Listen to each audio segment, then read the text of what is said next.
राहुरी तालुक्यातील कणगर ग्रामपंचायतीचे सरपंच, ग्रामपंचायत सदस्य व ग्रामसेवक यांनी मोठ्या प्रमाणात भ्रष्टाचार केल्याचा आरोप काही नागरिकांनी केल्यानंतर या आरोपांचे कणगरचे सरपंच सर्जेराव घाडगे यांनी फेटाळून लावत माध्यमांशी संवाद साधत आपली भूमिका मांडली आहे।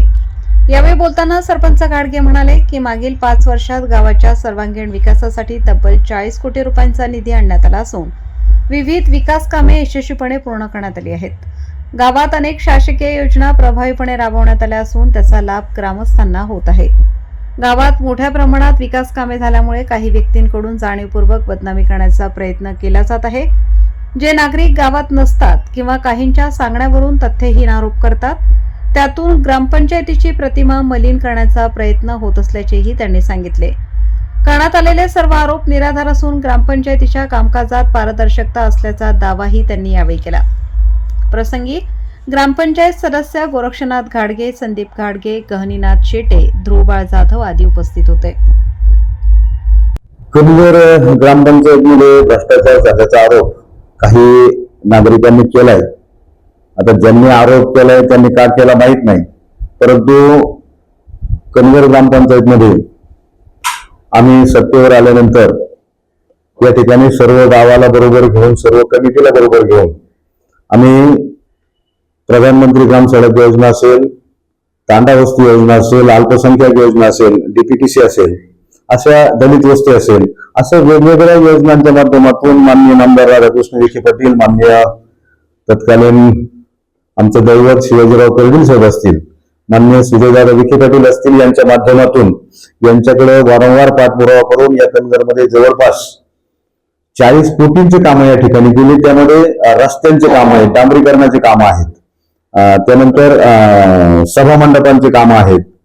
आणि एवढ्या मोठ्या प्रमाणात कामं केल्यानंतर आणि 40 कोटी हा आकडा खूप मोठा दिसत असल्यामुळं काही लोकांना याच्यामध्ये काहीतरी वेगळं वाटायला लागलं, वेगळं मोठं कमिशन घेतलं काय असं वाटायला लागलं आणि त्यांनी या ठिकाणी आरोप सुरू केले। तर एक एक मुद्द्याचा थोडासा मी परामर्श घेतो। या ठिकाणी विरोधकांनी बिहार पॅटर्न अंतर्गत झाडं लावले आणि त्यामध्ये खूप मोठा भ्रष्टाचार झाल्याचा आरोप केला। खरं म्हणजे आमचे झाडं जर पाहिले कणगर ग्रामपंचायतचे, तर त्या झाडांमध्ये खूप मोठ्या प्रमाणात या ठिकाणी आम्ही सक्सेस झालेलो आहोत। आणि बिहार पॅटर्न अंतर्गत जी योजना आहे त्या योजनेला फक्त ग्रामपंचायत ठराव करून आमच्या गावाला झाडं मंजूर करावं ही म्हणू शकते। पंचायत समितीच्या माध्यमातून त्याचं मजुरांचे पैसे दिले जातात, खड्ड्यांचे बिलं दिले जातात, त्यानंतर आणि आम्हाला 17 कोटी रुपये मंजूर झाले होते। त्यातले फक्त ग्रामपंचायतने म्हणजे या गावाने 6-6.5 लाख रुपये खर्च केलेत। बाकीचे पैसे कोणत्याही प्रकारे ते पैसे तसेच आहेत, खर्च केलेले नाही। परंतु काय झालं, आणि कमी खर्च करून खूप मोठ्या प्रमाणामध्ये या ठिकाणी सक्सेस झाल्यामुळं त्याचं काही दुखणं काही लोकांना आहे। त्याचबरोबर एक पाण्याची टाकीचा विषय आहे, ज्याला आम्ही आडवाट म्हणतो किंवा नालकर वस्ती म्हणतो। ती नालकर वस्तीची टाकी मी सरपंच होण्याच्या अगोदरच पूर्ण झाली होती। म्हणजे आमचा या कमिटीचा, सरपंचाचा, उपसरपंचाचा आणि त्या टाकीचा कधीच काही संबंध आला नाही। ती टाकी नंतर फक्त आम्ही त्या ठिकाणी पाणी देण्याचं उद्घाटनाचं काम त्या ठिकाणी केलं होतं आमच्या काळामध्ये। त्यानंतर एक रस्त्यांचा एक विषय वारंवार सांगितलं जातं, एक रस्ता केला त्याचे वारंवार बिलं काढले। त्या संदर्भात मागच्या वेळी लाईटमध्ये पेपरला मी व्यवस्थितपणे ते 2 रस्ते, गणेगाव वडनेर रस्ता आणि कणगर गुहा रस्ता, हे रस्ते मंजूर होताना 5 वेळा झाले। त्याचे बिलं जिल्हा परिषदेने ग्रामपंचायतला 13 वेळा दिलेत आणि अधिकाऱ्यांच्या एमबी नुसारच त्याचे पेमेंट दिलेलं आहे। आमच्याकडे क्वालिटी कंट्रोलने येऊन ते रस्ते चेक केलेले, परंतु कोणतरी फक्त आरोप करायचे म्हणून आरोप केले जातात, त्यामध्ये कोणतंही तथ्य नाही। त्याचबरोबर एक गौण खनिजाचा एक मुद्दा एका नागरिकाने या ठिकाणी उपस्थित केला, किंवा एवढं गावात उत्खनन होतं मग सारखं त्या पैशाचा हिशेब लागत नाही, आमचं लागत नाही। तर मला त्या मित्राला सांगूच वाटतं की बुवा, आपण तू UPSCचा अभ्यास केलेला, नापास झालेला आहे, एवढा मोठा अभ्यास असताना जर तुला जर हे कळत नसेल की गौण खनिज उत्खननाचा किंवा हे जे मुरुम उचलणारे आहेत यांचा आणि ग्रामपंचायतचा काही संबंध येत नाही, तहसीलदार कधी ग्रामपंचायतची NOC मागत नाही, त्यांच्याकडे रॉयल्टी देण्याचा अधिकार आहे। आणि ती रॉयल्टी भरून लोक जर त्यांच्या स्वतःच्या वावरातून, स्वतःच्या मालकीच्या जमिनीतून जर समजा उत्खनन करत असतील, त्यांचं मुरुम विकत असेल, त्यांचं कारगळ विकत असतील, त्याला ग्रामपंचायत काही करू शकत नाही। परंतु तरीही मला असं वाटतंय ग्रामपंचायत ज्या ज्या लोकांनी कनगर मधल्या उत्खनन केलंय, जर त्यांनी रॉयल्टी भरलेली नसेल तर त्यांच्या जमिनीवर बोजा टाकणं असेल, त्यांना पुढे कायदेशीर कारवाई करणं असेल, त्यांच्यावर फौजदारी खटली दाखल करणं असेल, या सगळ्या गोष्टी कराव्या म्हणून मी सरपंच या नात्याने नक्कीच पाठपुरावा करणार आहे. त्याचबरोबर एक अंगणवाडीचं काही गोष्टी एवढ्या हास्यास्पद केल्या जातात. अंगणवाडी वरबुडी वस्ती क्रमांक 50 त्या योजनेचं काम होऊन ते अंगणवाडीचं काम होऊन आता जवळपास 3-3.5 वर्ष झालेत.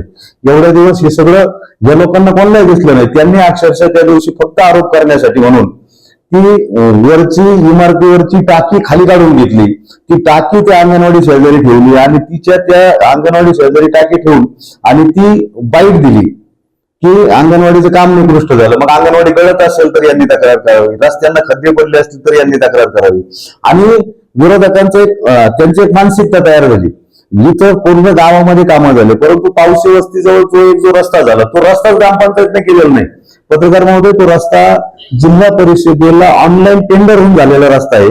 तो रस्ता ग्रामपंचायतकडे झेडपीचा निधी आला ना, ग्रामपंचायतचा स्वतःचा निधी आहे. हा, ग्रामपंचायतने स्वतःचा निधी 1 लाख रुपये पूर्वी वापरला होता. त्या गोष्टीला 5 वर्ष होऊन गेले. त्या ठिकाणी सन्माननीय आमदार कळवले साहेबांनी पण त्यावेळी नाविन्यपूर्ण योजनेतून काही रस्ता दिला होता. आता पुन्हा तो जिल्हा परिषदेकडून रस्ता झाला. आणि हे एवढे जे वारंवार आरोप केले जातात, याला फक्त या लोकांच्या हिशोबाने कुठेतरी जिल्हा परिषदेच्या निवडणुका, कुठेतरी ग्रामपंचायतच्या निवडणुका येणार आहे. आणि 5 वर्ष कनगर गावातच नव्हे तर तालुकाभर हे कनगर गाव त्याची एक चांगली चर्चा होत चालली होती की हे गाव चांगल्या प्रकारे विकास करते. मग ते समृद्ध पंचायत राज अभियानाच्या माध्यमातून असेल, स्वच्छता मिशनच्या माध्यमातून असेल. आणि ज्यावेळी हे सगळं विरोधकांच्या लक्षात आलं की आता गाव मोठं झालं म्हणजे पुन्हा एकदा ही सत्तेवरची गोडी आपण खाली खेचू शकणार नाही, म्हणून यांनी वेगवेगळ्या माध्यमाचे लोक पुढे काढून आणि हा सगळा उपद्रव केलेला आहे. या कोणत्याही प्रकारामध्ये तथ्य नाही. आरोप करणाऱ्यांना राजकीय नक्कीच आहेत.